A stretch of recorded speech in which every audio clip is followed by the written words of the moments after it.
Thank you so much, Chowni. I am extremely honored to be here today in front of this amazing audience and very humbled, actually, to be following the fireside chat with such distinguished speakers. So we'll do our best to give you some insights today on transition finance. We have a fantastic lineup of expert speakers today. So let's get right into it. So our session is called Achieving Credible Science-Based, well, sorry, that's the name of the event. It's Achieving Credible Science-Based Pathways. What we're trying to look at here is how do we actually achieve transition? What exactly does transition finance mean? We've been talking about this a lot. I'm sure you've been speaking about it as well. And what I want to get into now is in terms of the actual investments required, what does this mean for the finance industry? Where do we need to channel the money to achieve our transition goals, to achieve our net zero goals? So Justin, why don't you start out by giving us your views on this? Yeah, thank you so much, Mushtaq. And really, good morning, and really happy to be here. I'm really actually pleased to be talking about this topic at this event. So really thank the HKGFA for putting this on and actually putting on this panel. I think we talked about this quite a bit in the back, and actually our fellow panelists have, I think, really good views to contribute to this as well. So maybe let me just give a few words on sort of context and background. We'll dive into discussion a bit more as the panel goes on. Generally speaking, right, let's just say that when we talk about financing the transition, right, what are we really talking about, right? Where do we need to actually put our efforts, our money, our finance, our talents, et cetera, right? So typically what we're saying is that we're trying to transition to a low carbon, or rather a net zero carbon economy, right? And how do we achieve that? So typically most efforts are being directed towards the energy transition, because energy is 3/4 of carbon or greenhouse gas emissions. So if we can decarbonize or lower the emissions of the energy sector, we can achieve much of what we're set out to do. And typically, we like to think, or I think generally it's accepted, that this is sort of a two-pronged approach. The first prong is that we need to scale up the technologies that we have today. So these are really the mature decarbonization technologies that are largely low cost and have been sort of scaling in the past decade or so. So think renewable energy sources like wind or solar and other things. Think sort of electric vehicles, electrification, batteries and things like that. So by the way, mainland China or Asia and the mainland China specifically has been doing a phenomenal job of doing this actually. So a lot of the technologies, the climate technologies that we need are being manufactured in China or by Chinese companies with factories in different parts of the world. And there's a significant deployment of that in China, in mainland China as well. But the question is, how do we sort of make sure that's now going into places where that's needed the most, particularly emerging markets in Asia, which are still growing very rapidly, right? So that's sort of the first prong, scale up what we have now. And it's been growing very nicely, but there's always sort of more that can be done with these sort of things, as we say. The second prong is, okay, then what is the next generation of technologies that we need? Because what we have today is it's going to get us a good part of the way, but it's not going to get us all the way to where we need to be, which is net zero by mid-century, for instance, right? What's the next generation of technologies we need? So these are sort of investments into sort of emerging technologies or things that are not yet commercialized. So think carbon capture technologies, sustainable aviation fuels, hydrogen, green hydrogen supply chain. So that requires a combination of sort of venture capital, climate tech investment, as well as, I think, working with a lot of the big real economy companies that are developing these technologies, piloting them, potentially capable of commercializing and scaling them. And then, of course, partnering and working with governments, regulators, sort of technology firms and academics and others to build that enabling environment, right, to ensure that these technologies can be deployed and scaled. So this is sort of the two-pronged approach that we need to take. Okay, and I do want to highlight, thank you, that's very helpful. And I think it's also very useful to look at it in terms of two different aspects, right? One is scaling up the existing renewables, which sometimes doesn't necessarily fall under transition as it's meant in the industry, but that is transition, right? That is part of the pathway. And the second is really focusing on the new technologies that are required to effectively replace fossil fuels and high carbon emitting technologies at the moment, or generation methods. So Tracy, if you want to add to that a little bit, maybe give a Hong Kong perspective as well. Sure. Good morning, Dr. Ma, ladies and gentlemen, friends and colleagues. Delighted to be here at the 6th Annual Forum talking about transition actions. Coming back to your questions, I'm glad you asked the question about what is transition finance. So I think supplementing to Justin, before I come to the sectorial view. So I think transition finance, especially with your head, ICMA's head on the stage, I think from that perspective, I think that strictly speaking, from the finance labeling, I think we have to be very clear. So the market has gone from green to rainbow, from green to really just purely on the green use of proceeds, to the social element where we have the sustainability. And then we've seen a very strong uptick in sustainability link on tying to company strategy. And then to the most nascent transition finance, strictly speaking, label. In that format, so I see transition finance is more like supplementing on what has been developed in the thematic. And then if we look at industry, like you mentioned, so for transportation to transition to net zero, it actually requires all different type of thematic to get to net zero. And then transition finance, the labeling will be adherent to only to a very strict and narrow, at the moment, kind of definition.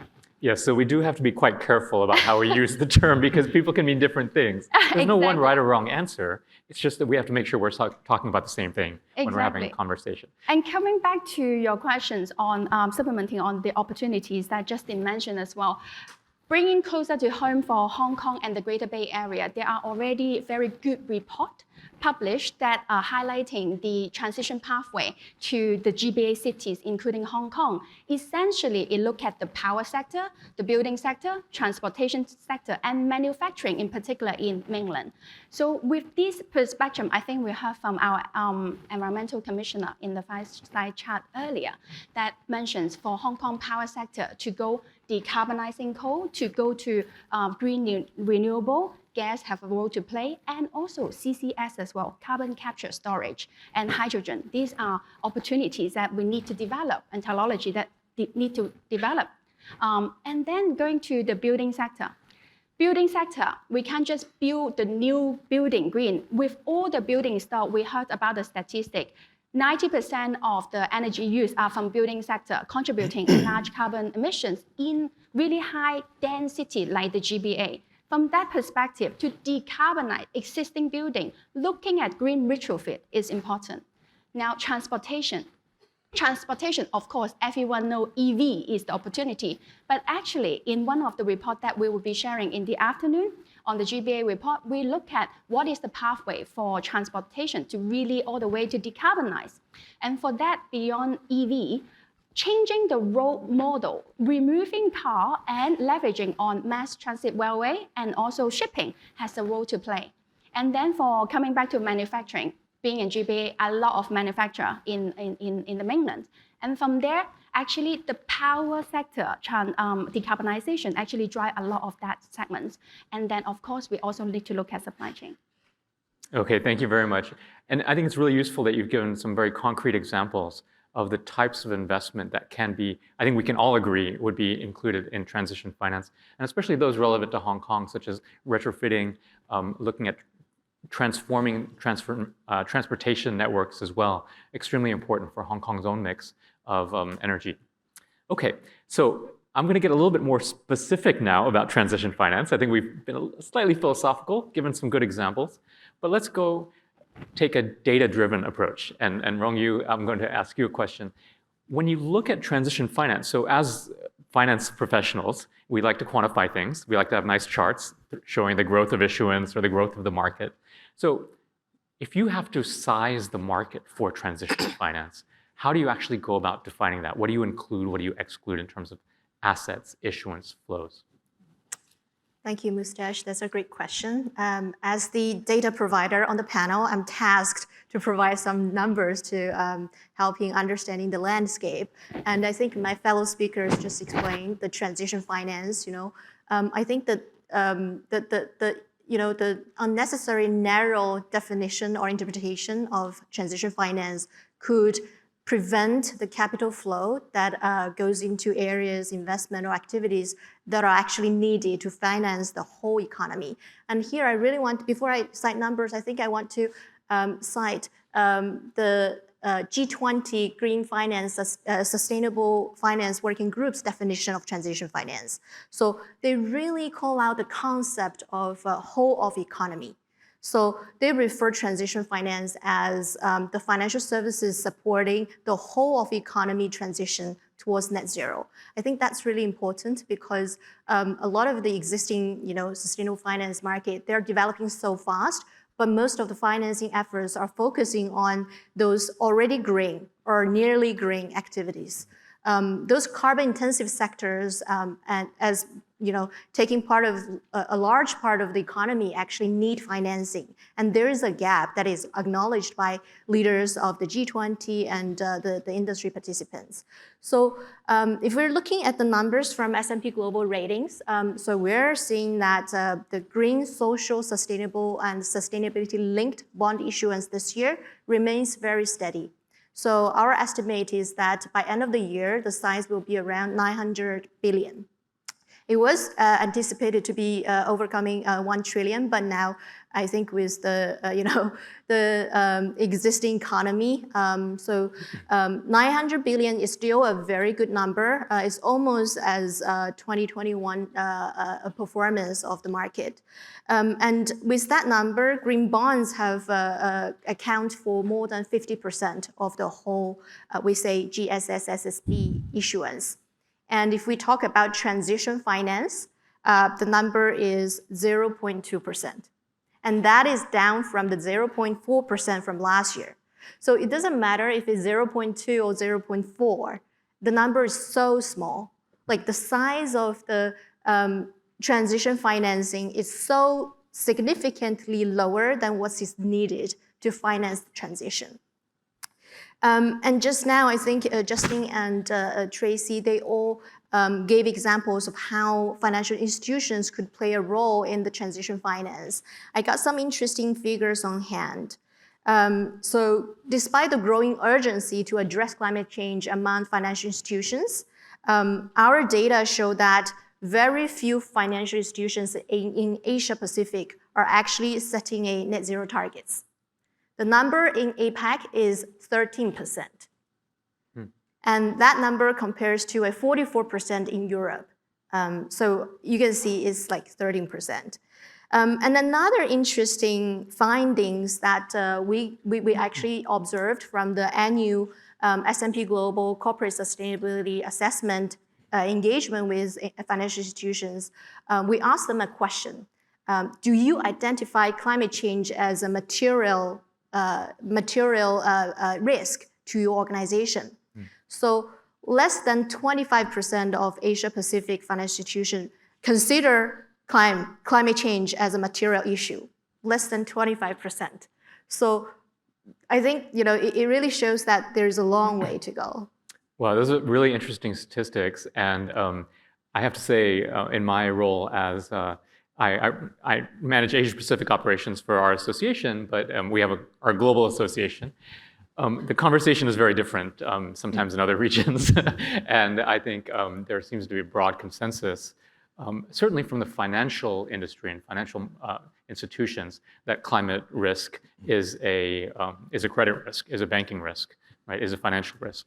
And that seems to be much less the case in Asia. But the other statistic that you mentioned is even slightly more depressing, which is that less than, I think you said 13% of corporates have a net zero targets. Have a net zero target. So I'm going to throw this question back at the bankers, back at the commercial banks. And not to blame you, of course. I know you're speaking with the corporates about the importance of sustainability.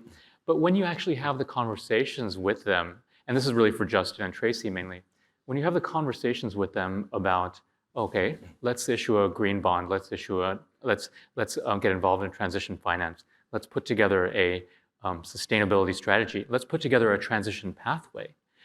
What are those conversations like? And maybe it's hard to generalize, but maybe you can give me a couple of anecdotes or case studies in terms of where they see the potential upside opportunities to becoming more sustainable, entering sustainable finance, and where they see the main challenges. So we'll start with you, Justin. Yeah, I think it's. I think the number I like to say is that 92% of the world's GDP is now covered by a net zero target, right? So maybe that number indicates that some financial institutions are actually, there's a gap between financial institutions and actually the real economy. So I think that's the one that really matters for us, is that we operate, the countries and territories that we operate in the world are under net zero targets. So the real economy is sort of thinking about this, right? And that means, I think, when we go and talk to a lot of our clients, this is a conversation that they're willing to have with us. And I think it's really important that we have this really honest discussion with them about, what are transition pathways, what are sort of opportunities, how do we finance transition? And I think taking the sort of two-pronged approach that I mentioned earlier, right? So I think with obviously some real economy sort of clients that we talk to, it's probably straightforward to say, well, I can scale up the technologies that are available now. Should I use a particular sustainable finance product to do it, or should I just sort of I can sort of have enough access to financing to do it already?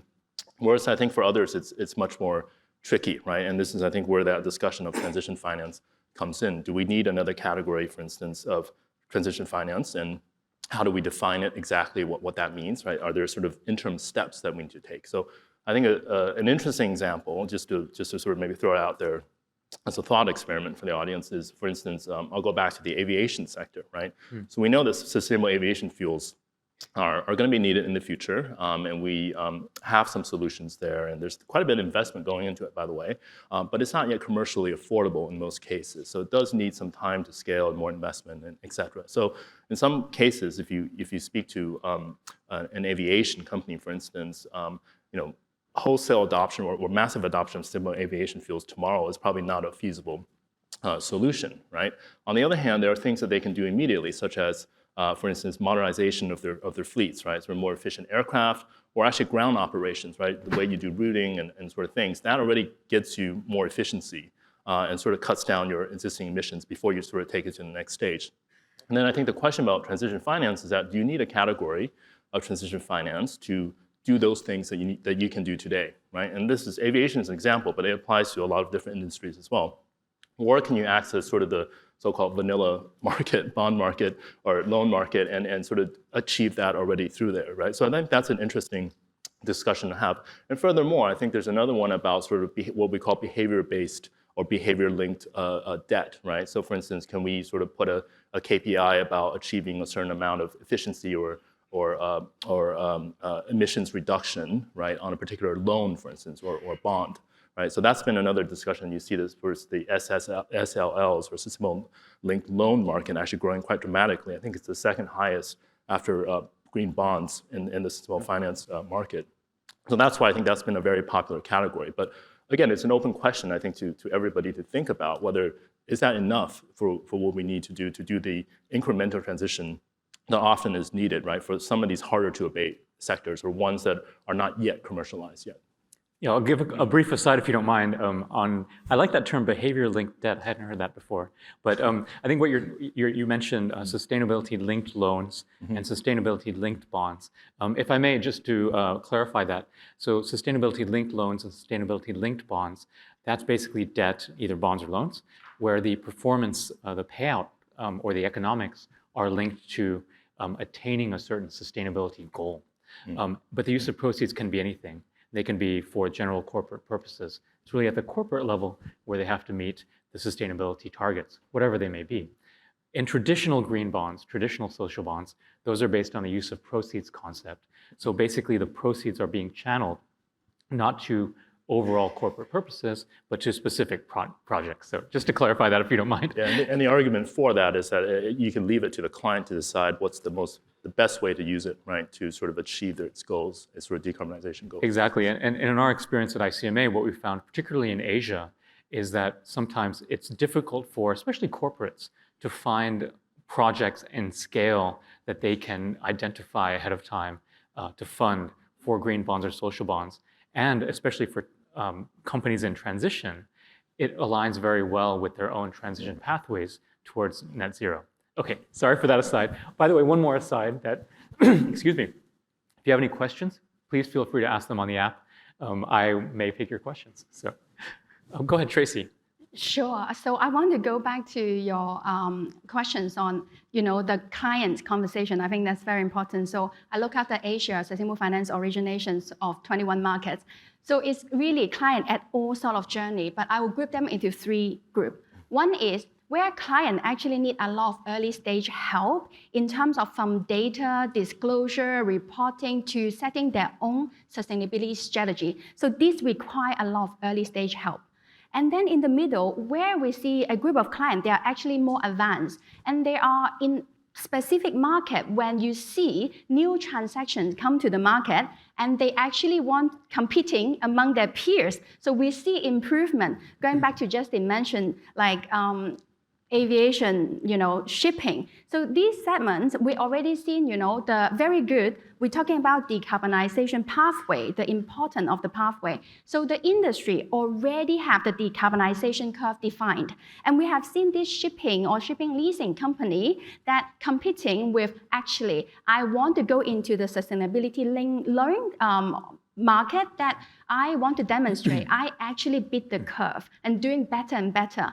And then we see the early stage, a bunch of transaction that is actually every year is doing 5% better than the industry dictate for the decarbonization. And now we're seeing double digits in this industry. Now the final segment, even more advanced, we have seen companies that's setting their own very ambitious sustainability target and strategy with net zero well advanced before 2050. And that we have seen clients in Hong Kong, they're setting themselves their own sustainable debt facility financing percentage. So we have a client in Hong Kong that's like over 50% of their sustainable debt facility need to, all their facility need to be in sustainable format. So really across all different segments from there. And if I may, so I think I want to go back to Ron's point on the data. So we highlight the existing sustainable finance debt market size. But I want to take a step back. If we talk about transitions, how much do we need? We are looking at 150 trillion US dollar additional investment required to transition. And with emerging market, developing market with 95 trillion that require. And compared to the data, our current market size, we are nowhere near. So the opportunity is huge. And from there, financial sector has a key role to play. I mean, the natural role of really channeling the necessary capital to where it's needed, from all the way from green to rainbow and to the high carbon intensive industry to the hard to obey sector. And that's where transition finance has a role to play. Happy to add more later. Okay, thank you, Tracy. I will get back to the question of the role of financial market. A little bit philosophical, maybe a little controversial, but I will get there before the end, I promise. I wanted to just tease out 2 very important points from your comments on your conversations with corporates. I think one very important one is it can be done, right? I think a lot of the conversations that I certainly have with corporates, and probably you as well, is it's too much work, how do we do it, we don't have the tools and so forth. But you're testament to the fact that there are examples of very robust transition pathways, data-driven, ambitious in Asia. The second, I think, related point is that there are the tools available, right? So we do have science-based targets, we do have the pathways available, we do have the standards that have been done at a sectoral level, not 100% perfect, and I'll get back to Sammie on this as well, because I know this is close to your heart. But I think it's important to emphasize to the industries that we actually do have the expertise available to do this. It's not an impossible task. And thank you again for your questions. I will get to them very soon. So I'm going to shift gears a little bit, and we've talked about this from the sell side, the underwriting side, the advisory side, from the corporate side as well. And ultimately, though, my sense is that what's going to drive the decisions of a corporate treasurer or of a company to choose sustainable debt is the needs of the investor, right? That's ultimately what it's going to be all about. So, Elaine, from your perspective at BlackRock, tell us about your conversations, tell us about your approach towards transition finance. How do you look at that internally? And perhaps if you don't mind getting into the details a bit, how do you pick apart the idea of transition finance in terms of your own internal asset allocation and investment making decision? Great. So at BlackRock, we have a wealth of investment professionals across asset class. I lead APAC Sustainable Investment Research, and what we do at my team is we provide research insights to BlackRock portfolio managers as well as our clients. The way we think about the transition is it is actually one of the mega forces we're looking at the BlackRock Investment Institute. The mega forces are things that we think is going to structurally change the economy and the way we think about allocating in investment portfolios in the next several years. So to give you an example, some mega forces we're looking at are artificial intelligence, how that's going to have an impact to corporations across various sectors. This is still being studied, and the impact is still being priced in by the market. We're looking at geopolitical fragmentation, relationships between major economies, and the impact it can have on global supply chains. We're also looking at aging demographics. So there are major economies right now that's faced with an aging population that will put pressure on labor force, creating inflation. So we think of the low carbon transition as one of the mega forces of this group of forces that we're looking at. And the framework that we use to think about the low carbon transition is based on 3 drivers. We track technology advancement. So with the advancement of technology, you can have lower cost of the clean energy alternative. So we saw that with renewable power, for instance, with solar and wind now at cost parity or even cheaper than the conventional power alternative. We look at government policy. We think that with government policy, there could be subsidies, tax incentives that can accelerate the transition. So we saw that in the US with the Inflation Reduction Act, in Europe with the Green Deal, and also in China where we saw a string of supportive policy to incentivize the end consumer to change and buy electric vehicles. And lastly, we also track consumer and investor preferences, because we think that if the individual investor and consumer make the conscious decision to buy the cleaner alternative in product or services, that can also accelerate the transition.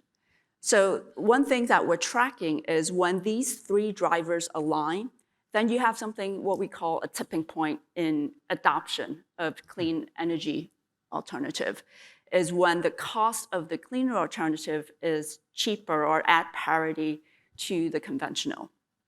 All right, go ahead. Yeah, and one thing I wanted to also highlight is we've done a lot of research actually tracking the low carbon transition to help us think about where it's headed and what a house view is.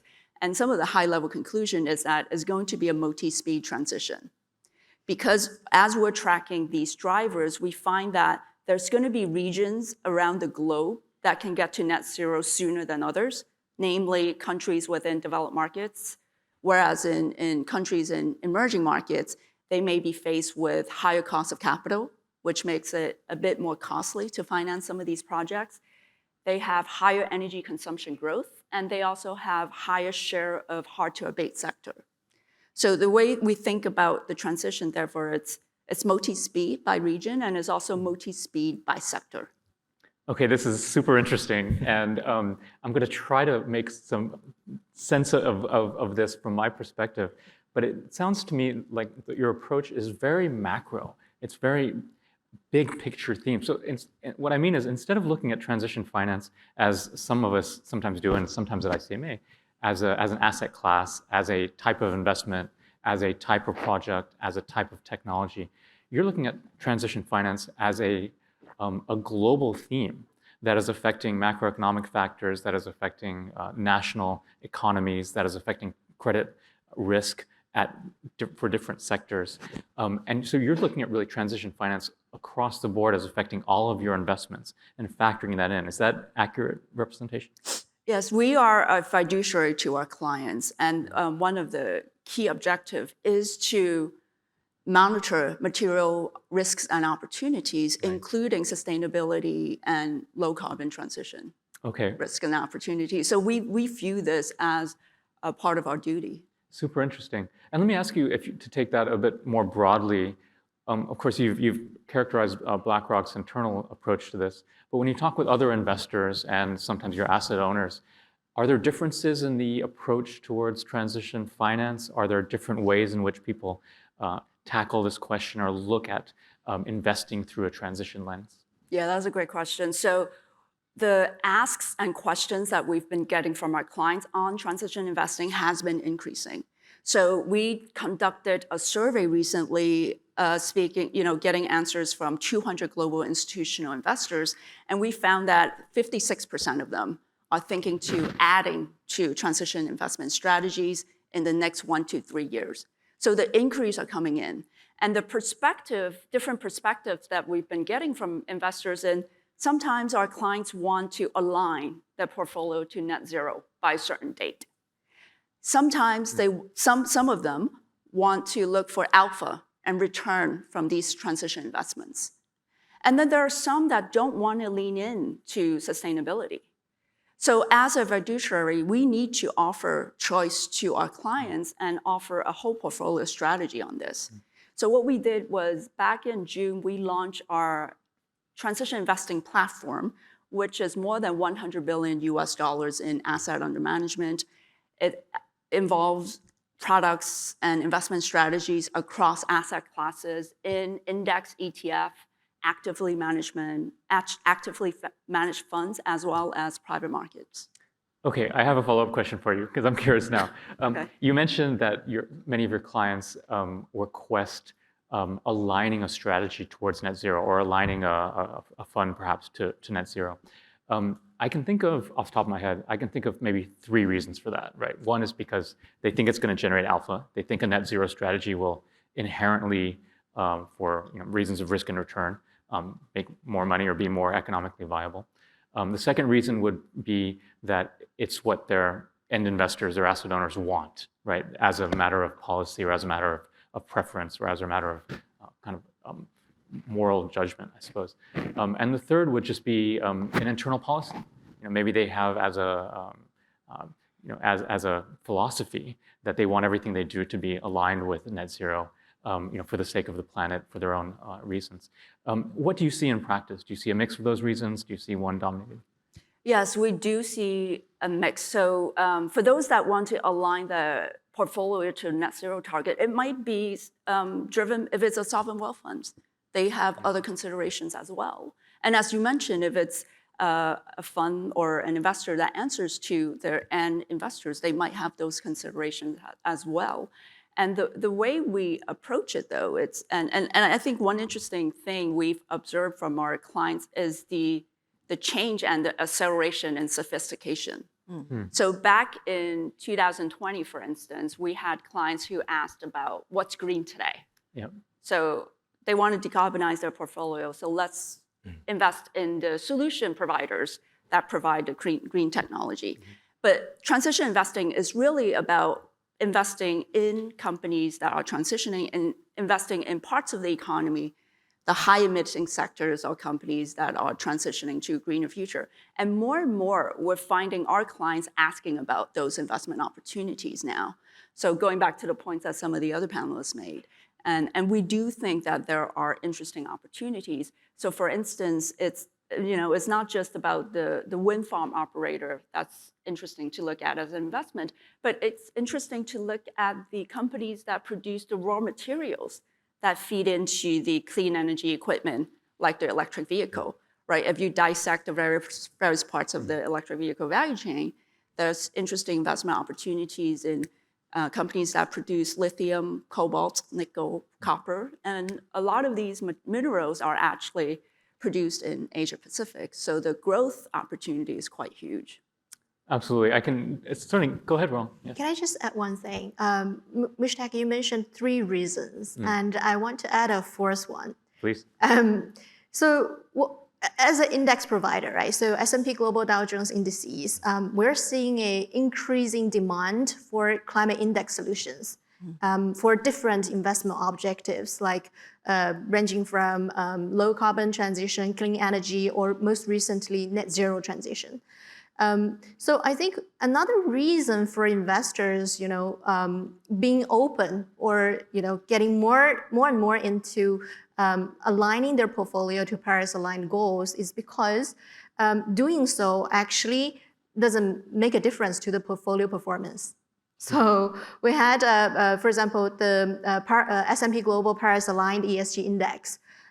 We did a backtrack and testing on the results. The index actually, compared to the parent index benchmark, it actually provides a 50% initial carbon reduction for the first year, and then every year after, it's 7% annual decarbonization rate as a minimum. So it's actually decreasing your carbon footprinting of your portfolio, but the actual performance is very similar to the benchmark. So it's like a question of why not? Okay, well, that's very useful knowledge, because I think it has been, in my experience, it has been sometimes a little bit uncertain. What is the link between sustainable investment and returns, right? Is there really that kind of correlation? But it seems you're saying that evidence is becoming stronger and stronger. Yeah, a lot of 10 years backtrack testing tell us that. Okay, well, that's good to know. Now, I'm going to shift gears a little bit, but drawing on a couple of points that you made. First of all, on the sophistication of investors and just general participants in the market. This is certainly something that ICMA has seen as well in our journey, for lack of a better word, with the green bond principles. I think if you asked us 8 years ago, 7 years ago, most investors in green bonds would just say, well, is it green? Does it fit in one of the categories? Is that okay? Then fast forward maybe 3 to 4 years, investors will start asking about the issuer. Oh, is the issuer really green? Does the issuer really have the credentials, right? How does this compare with the overall corporate strategy? And nowadays, we're seeing more and more emphasis on impact of the investment, impact in terms of an overall portfolio. So not just how much money is going in the investment, not just how green is the project, but what is actually the effect on decarbonization? How is that actually taking the company or the project along the decarbonization trajectory? And so to do that, you need measurement, you need data, you need disclosure, right? And I'm sure many of you in the audience have heard many different 3-letter acronyms. Actually, there are a lot of 4-letter acronyms, I think now. We have ISSB, SBTI, TCFD, TNFD. Am I missing any? Well, there are more, if you like. You can go ahead. How much time? But Sammie is our panel expert here on all of the reporting requirements and the technical measurement standards. And if you could just give us a little bit of an overview of some of the ones that are most important right now in transition finance. And I think most usefully, how are these actually used in practice and how do they interact? Right, thank you. Stop me when I go on too long, because it's a topic that we can spend days on that at least. I think you mentioned impact. Maybe let me start with that. So there are maybe we can categorize as 2 mainstream. So the European, the GRI, the ESRS, they focus both on financial materiality and also the impact. So there's a double materiality. And then the few acronyms that you mentioned, including TCFD and IISB, I think it's fair to categorize them as more investor-centric, meaning that they are focusing a lot on risk opportunities and what does that mean for business and what does that mean for the financial sector, meaning it is providing useful information, investor-grade information, decision-useful information for banks and investors. So that's how I would categorize that. So that's the TCFD and ISB, and I will come back to that. SBTI, however, is a framework that talk about the how rather than more risk-based disclosure. So for the corporate. Actually, sorry, Sammie. Why don't we spell them out? Science-based targets. Sorry, thank you.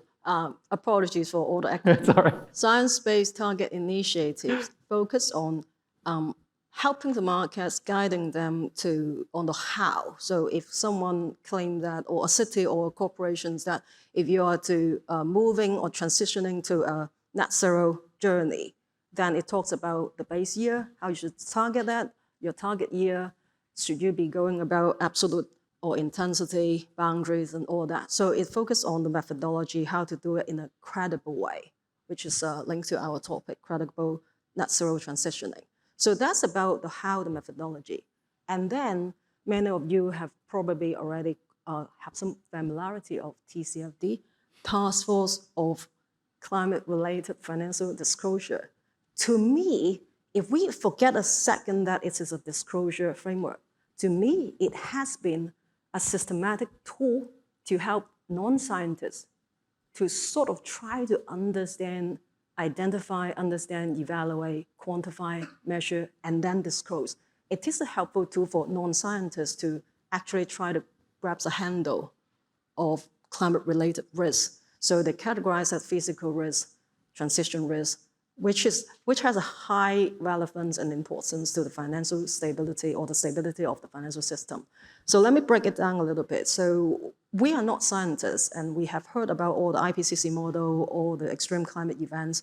So if you are a C-suite and you want to do something about that, how are you going to do about that? So they categorize as physical risk, transition risk, and there are impact that the environmental change, the climate change may have some impact to your value chain, your business model, and then you need to do something about increase in fuel prices if you're in certain sectors. So that has been a tool to help non-scientists to do things in a systematic way to understand the impact of climate change may have on your organization and also your value chain.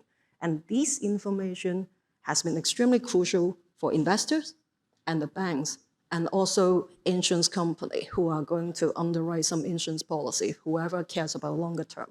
So TCFD has been important, and that now it's becoming part of ISB. Someone wants to spell ISB for me? International Sustainability Standards Board, I think. There we go. Okay. So ISB, as you have seen from the internet, they finalized it in June, so that's S1, or IFRS S1, S2, and then they also mentioned there will be S3 and S4.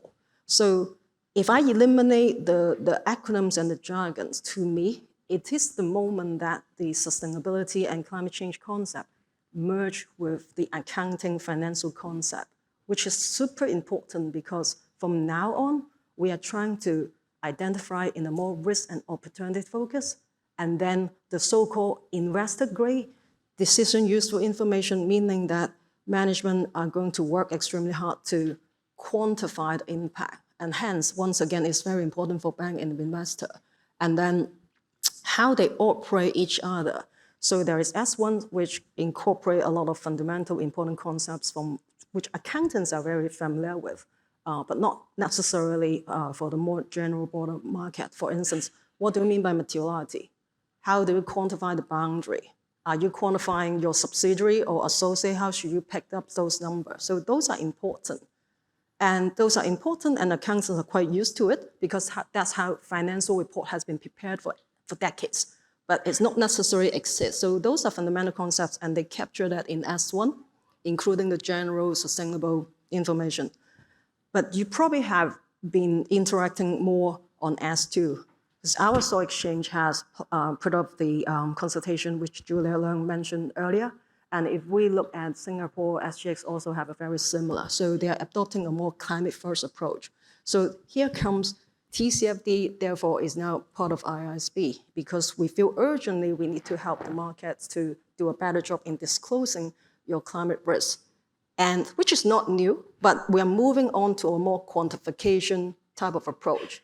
But TCFD doesn't only do that. TCFD, in my layman language, if I try, TCFD equals to, ISB equals to S2, climate disclosure, plus Scope 3 disclosure. Scope 3 means that you need to quantify your emission along your entire value chain. So it goes to the upstream and the downstream, the supplier and the customer, which a lot of people feel is challenging, and I agree with that. So TCFD, Scope 3, and then internal carbon pricing, SBTI. So this is a disclosure.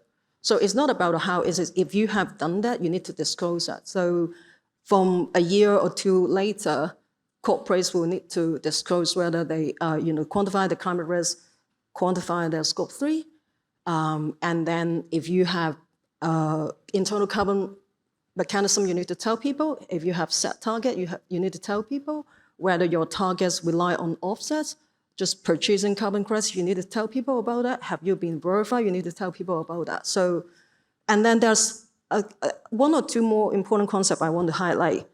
They also focus a lot on accountability and governance. So if you read the ISB, it talks about remuneration as well. Why is that important? It needs to promote that things need to perform the top. So they're holding the board or the C-suites accountable by having the corporates to disclose, is the climate performance linked to the remuneration? Linked to? Linked to the remuneration, which actually is a concept I think is created by some of the rating agencies. So it is a very easy, straightforward matrix, but it helps the reader of the report to feel how serious is the corporate is going about all this climate, mitigation or transition, if you like. And then you want me to talk about TNFD, and I'm happy to. Do we still have time? Quick word, maybe 20 seconds on that one. If you Wow. So TCFD comes up. No, yeah, I know. But he wants to know about the linkage. So TCFD has 4 pillars, which is very famous: governance, risk management, matrix and targets, and something else. Strategy, sorry about that. TNFD leveraged that. And TNFD task force or TNFD is for nature rather than climate. Thank you. So it leveraged that framework. There are 14 recommendations. It focuses on also risks and opportunities. But nature-based, it doesn't have the common currency, which is emission. So they need to ask the market to do a little bit more. And then they come up with something called LEAP approach, but essentially, it helps the market to not only just look at climate. There are freshwater, land, biodiversity. So there are 3 or 4 of them. But they also come up with another acronym, which is called SBTN. So when SBTI focuses on net zero, it is setting targets science-based, but focus on broader biodiversity. So there are correlations. It's all focused on governance, transparency. It all focuses on you need to, after you make a promise, track it and disclose it annually. Yeah. To be continued. To be continued, yes, indeed. So, go ahead, can I Tracy. come in here just to, I'm not sure how many you're still with us on all this acronym, but can I just bring it back to why this is important, why we have so many these international standards. So I think Dr. Marjun this morning already mentioned the importance of interoperability and then setting the, I think from Julia, setting the floor of this standard. Going back to my example of the clients, they are all over different journey in different segments. And the first camp that I mentioned on the really early stage, client require a lot of help. And these standards actually help to bring in that level of standard. It will easier to allow financing to come in. And that is where the key, why we have all these standards, and having an international standard that, required like Hong Kong, TCFD implementations by next year, right? In a lot of different segments, not just in, banking, but also in like insurance, asset owner manager, across. Having this kind of floor and setting the minimum standard bring up the whole level of the ecosystem and allow financing to easier to come in. I think that's what I want to point it out. Yeah, I think I picked up that point, I think, from Dr. Majin's earlier comment as well, right? It's sort of the conversation between the world of finance and regulation with the real economy, right? So I think it's important important to have them. I have to agree with that. We need standards and we need to engage in this. And we need to know what is what, right? But also I think it's important not to be completely overwhelmed and sort of lose sight of why they exist and what sort of the essence of what they are, right? Yeah. So I want to jump in on one quick point. While I mentioned so many acronyms and it sounds very far away, but just so you know that as one Hong Kong company at least that they have actually published the TNFD report, which is tongue gas. They have TCFD and then TNFD.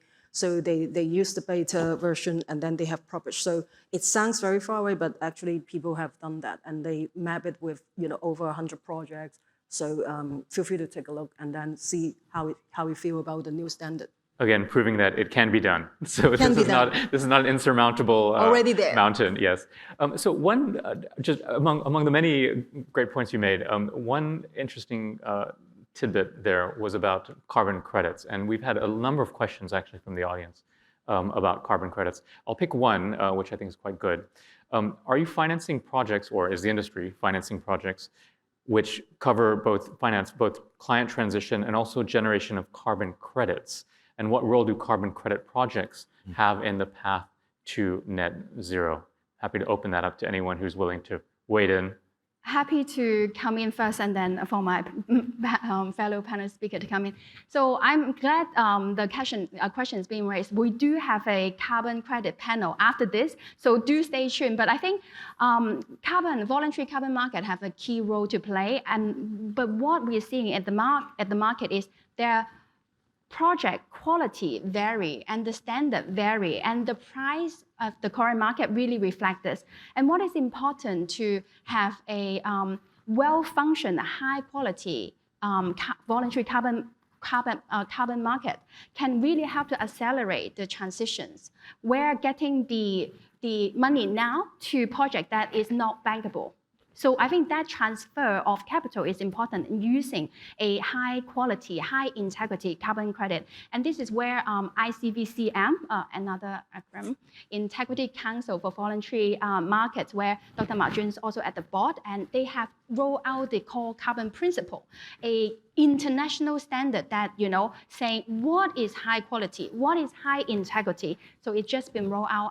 For some of our members, GFA member, last week we have the ICVCM in town and we have a very good fireside chat seminar on that. And then also the criteria and the next step and, having the principle is good, that's setting the floor. But then with the existing market right now, all these projects and with different quality, under this principle, what will be selected to become the high quality one? I think that's still to be seen, is coming up. And with the importance of the carbon market that we have heard from our financial secretary, we have heard from our regulator, from MA, from SFC this morning, and from Dr. Ma, the importance of voluntary carbon market build out. This has a key role to play. And I won't steal the thunder from our next panel on carbon market, but please do stay tuned on the next. Stay tuned for more discussion on this. Anyone else like to chip in? Maybe a quick addition. I know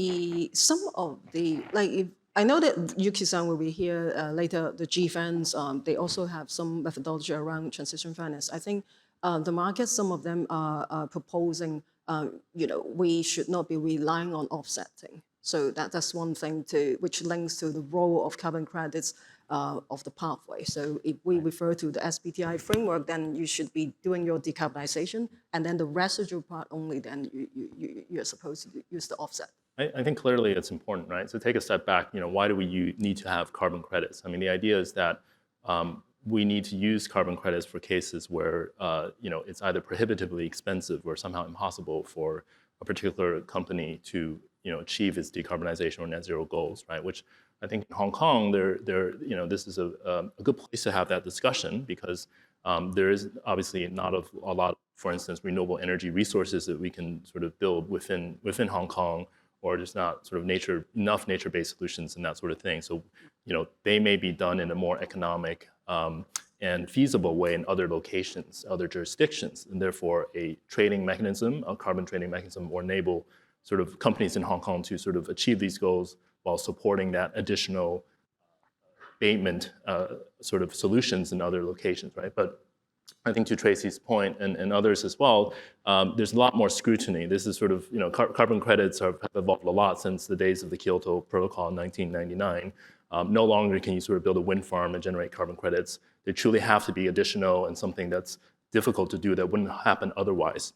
So that additional scrutiny is really important, and I think it's a healthy discussion to have here. And I think firms in Hong Kong need to understand and learn the solution, and sort of we need to have that debate and discussion here about the role that it plays. And clearly it has an important role to play here as well. Thank you. Oh gosh, we're already getting close to the end, so thank you very much for being patient here. There's one very important question, I think, from the audience that I'd like to maybe first direct to Elaine, if you don't mind, and other people can give their views.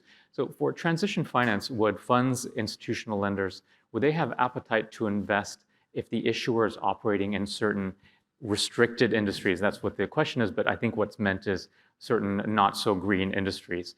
Would you exclude lending or investing in certain companies based on their sector from transition finance?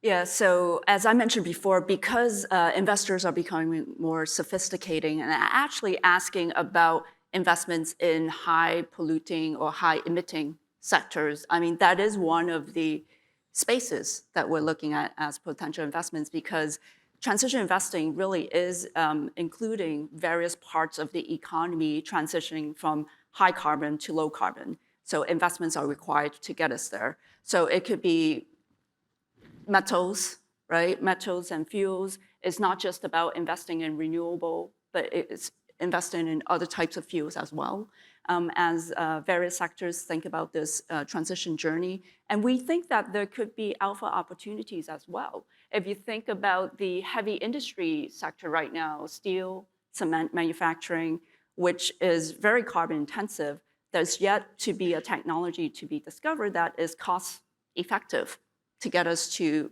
a cleaner source of energy. But if there is in the future, then this breakthrough technology is something that's interesting and worth looking at as an investment. But let me take, I'll play devil's advocate. This is not necessarily my personal view, nor that of ICMA, but one that I hear. And the view goes as follows. It's that we should not be helping to potentially lock in hard to abate, high emitting industries. If we're investing in them, that's just going to prolong how long it's going to take to achieve our carbon reduction goals, which is going to be eventually harmful for the planet. So maybe we should just stop investing entirely in high-emitting industries. How would you respond to that? As I said, we are fiduciary to our clients, Sure. first and foremost. The money that we manage is not ours, it's our clients. Mm-hmm. So it's important to hear from our clients' perspective what they want to do and what their end goal is. So if they choose not to lean into sustainability, then that is their choice. We present them with the risks and opportunities. If they were to do so, what the impact is on their portfolio, and vice versa. If they want to lean in to more sustainable, greener parts of the economy, they can do so as well. So we set that as the objective, keeping that in mind, and then showcasing to them our advice underpinned by the research that we've done with the data and the analytics. With the bigger theme of transition finance and its effect on the investments. Okay, we have 28 seconds left. Would you like the last word? Sure. Or two sentences. Go ahead.